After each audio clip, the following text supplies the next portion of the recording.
going to Sapporo.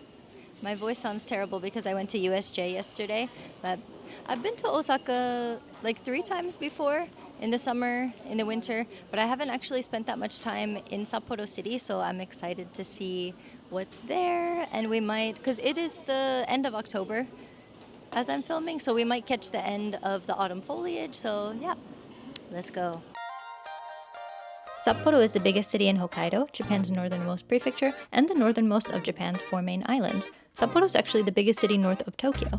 It's pretty easy to get there from Tokyo, but also Osaka. The flight from Osaka is about 1 hour 45 minutes. Sapporo's population is around 2 million, so it's quite lively but not overcrowded. There's a lot to do in and around the city, so let's check it out. The first spot we visited was Hitsujigaoka, Observation Hill.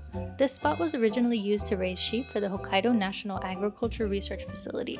Aside from the sheep, you can also find the statue of Dr. William S. Clark, an American professor who was invited by the Japanese government in 1876 to help establish the Sapporo Agricultural College, what is now Hokkaido University. His famous saying, which you can see below his statue, was, "Boys, be ambitious. Y'all be ambitious now."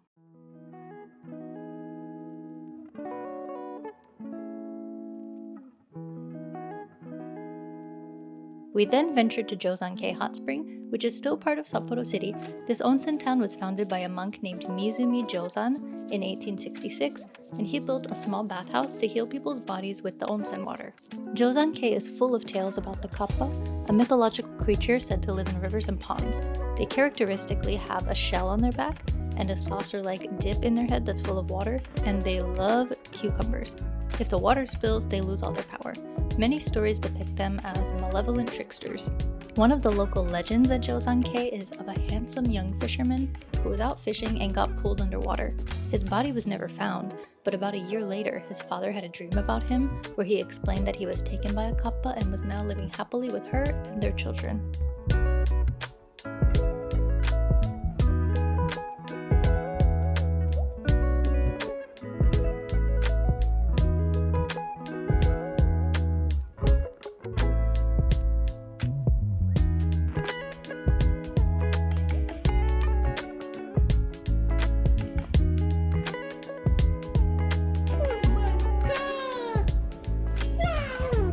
Something else you can do at Jozankei is to make onsen tamago. There's a shop where you can purchase eggs and then boil them in the hot spring water. It takes about 14 minutes or so, and you can dip your feet in the ashiyu, foot bath, while you wait.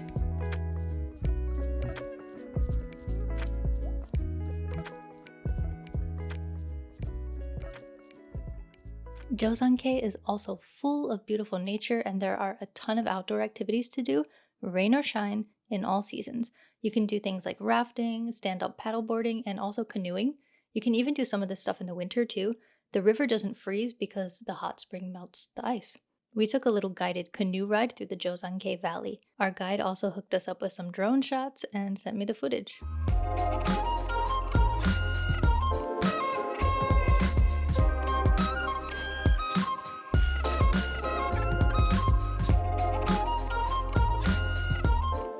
Our accommodation for the evening was the Shogetsu Grand Hotel. When it comes to ryokan and hot springs, the first question people always ask is if it's tattoo friendly. While they don't allow tattoos in the public baths, they do have private baths, which I reserved for the following morning, and they have rooms that feature a private bath too, which is always a plus.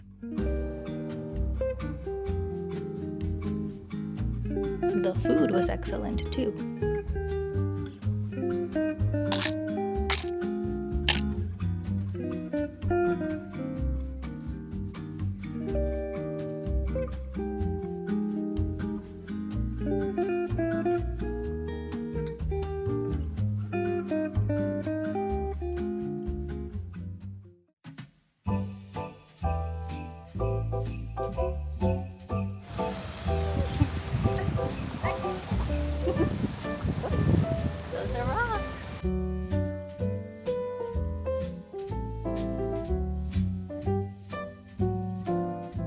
Staying at Jozankei Onsen tonight. I was here last winter for a snow festival. I think it was a snow candle festival at Jozankei Shrine. And as I was walking through the town, I thought this place looks really nice. I would love to come back here and stay someday.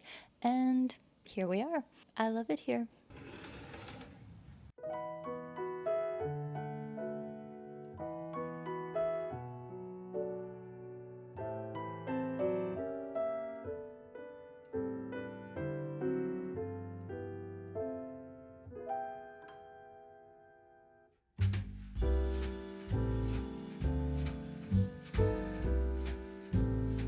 Hokkaido Historical Village is an open-air museum filled with relocated and restored buildings that show Hokkaido's history from 1868 to the 1920s. There are a whopping 52 buildings.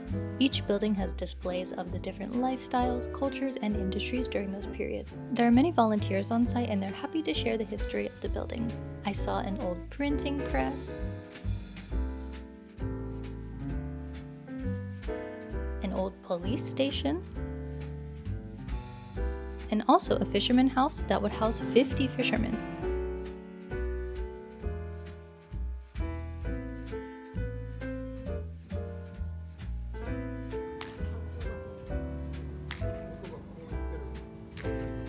Hokkaido Museum is also nearby. It's dedicated to the nature, history, and culture of Hokkaido.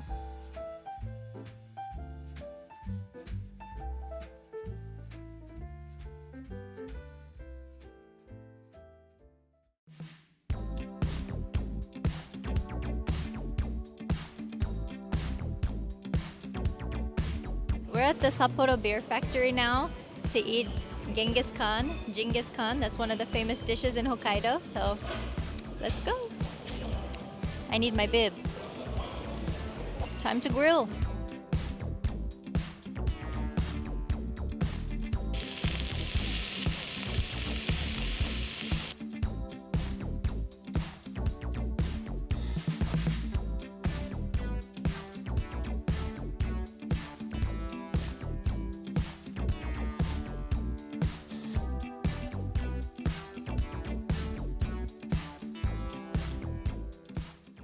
There are certain parts of the Sapporo Beer Museum which are free to visit.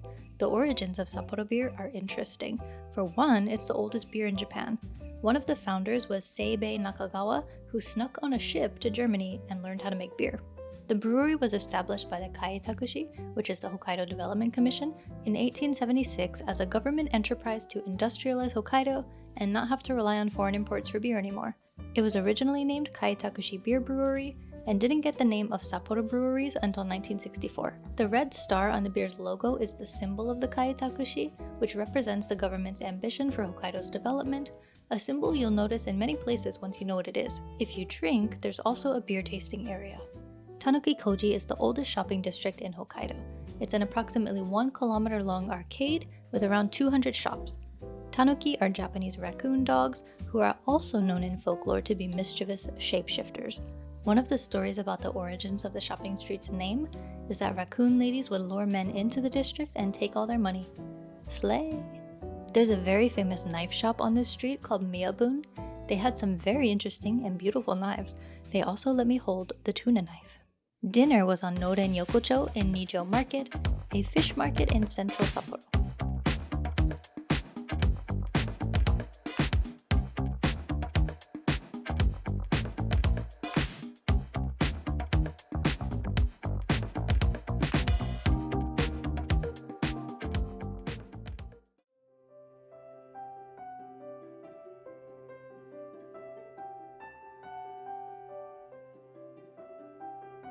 Hokkaido Jingu was established in 1869. The deities housed here have direct relationships with the nature and land of Hokkaido. It's a major religious site for Hokkaido residents.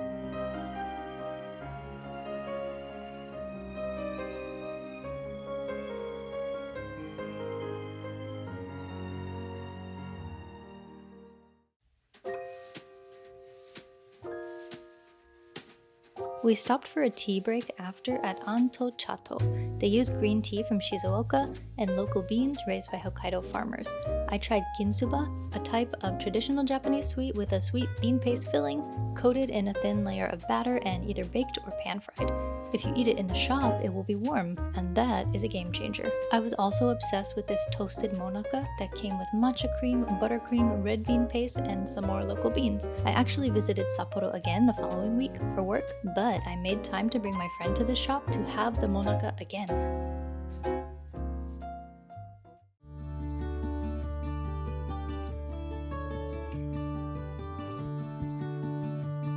After that, we went up to Mount Moiwa to get a better view of the city. At the time I went, the foliage was looking lovely. There was also some snow at the top.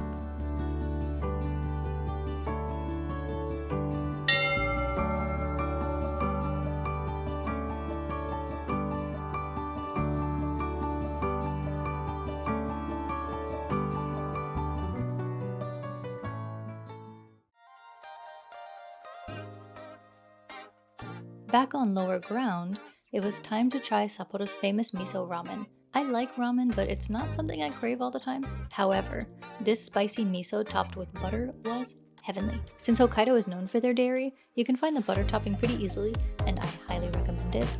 This was easily one of the best bowls of ramen I've ever eaten, and I'm hungry again now just thinking about it.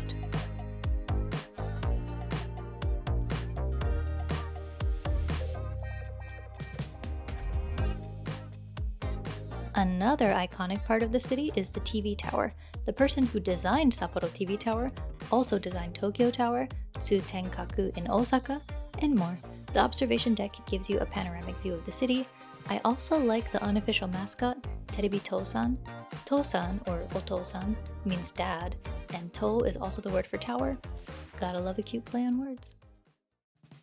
Dinner was at a popular izakaya called Umi Hachikyo. You definitely need a reservation here. Their specialty is ikura, salmon roe, but be careful if you order it because this will happen.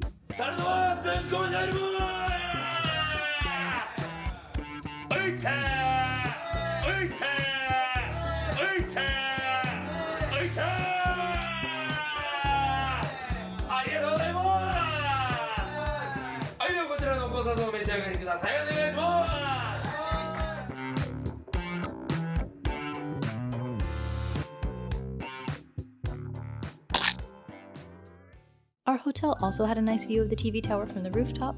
We finished off our last evening with a shime parfait at the hotel too. After 3 full days of wonderful adventures, it was time to say goodbye to the city. And by the way, something that will make your trip a lot easier is to arrange for a luggage service, which you can do right at the airport. I used this one by Airporter when I arrived the first day. They offer luggage delivery and storage between New Chitose Airport and Sapporo City. They provide this delivery service to the Jozankei area as well. Heading back to Osaka now. It's been a great few days. If there's one thing that you need to know when traveling to Sapporo, it's that you should wear layers because it's really cold outside, but then as soon as you go into any building, it's really warm. So should pack layers. So yep, going back to Osaka now. So thanks for watching and catch you next time. Bye!